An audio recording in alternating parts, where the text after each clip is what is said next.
மாண்புமிகு தமிழ்நாடு எதிர்க்கட்சித் தலைவரும் அதிமுக பொதுச் செயலாளருமான புரட்சித் தமிழர் எடப்பாடி கே பழனிசாமி அவர்கள் தனது எக்ஸ் தளப்பதிவில் 4 ஆண்டுகள் ஆட்சியில் மக்களுக்கு ஒன்றுமே செய்யாத முதலமைச்சர் போட்டோஷூட் மேடை போட்டு அரசு விழா என்ற பெயரில் அரசியல் பேசுகிறார். அதிமுகவை பற்றியே புலம்பிக் கொண்டிருக்கிறார். அந்த வரிசையில் இன்று திருப்பத்தூரில் பேசியுள்ள பொம்மை முதலமைச்சர் அண்ணா பெயரை அண்ணா திராவிட முன்னேற்ற கழகம் அடமானம் வைத்துவிட்டது என்கிறார். அண்ணா பெயரை உச்சரிக்க கருணாநிதியின் மகனுக்கும் திமுகவுக்கும் கொஞ்சமாவது அருகதை இருக்கிறதா?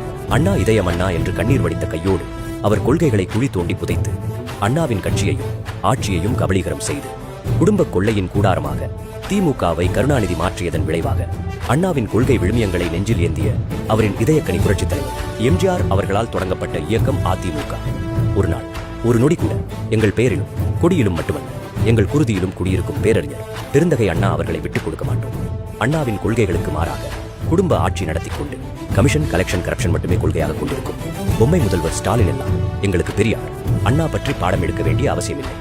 இன்று வானத்திற்கும் பூமிக்கும் முழங்கும் ஸ்டாலினுக்கு 1999 முதல் 2004 காலத்தில் மத்தியில் பதவி சுகத்தை அனுபவிக்கும் போதெல்லாம் தெரியாதா யாரை ஏமாற்றிக் கொண்டிருக்கிறார் ஸ்டாலின்? கச்சத்தீவு முதல் காவிரி வரை தமிழ்நாட்டை அதன் உரிமைகளை அடகு வைத்ததும் வைக்க துணிவதும் திமுக தான்.